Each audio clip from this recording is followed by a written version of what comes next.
تیم‌های منتخب کشتی آزاد فرنگی آقای حسن رنگرد شماره 18، آقای مهدی مایزاده شماره 28، آقای علیرضا رضایی شماره 21، قهرمان جهان علیرضا دبیر 33، آقای علی دایی شماره 19،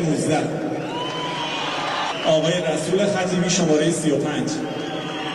آقای غلامرضا محمدی شماره 30،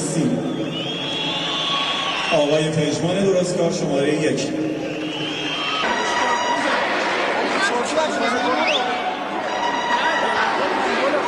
شریفی میاد میمونه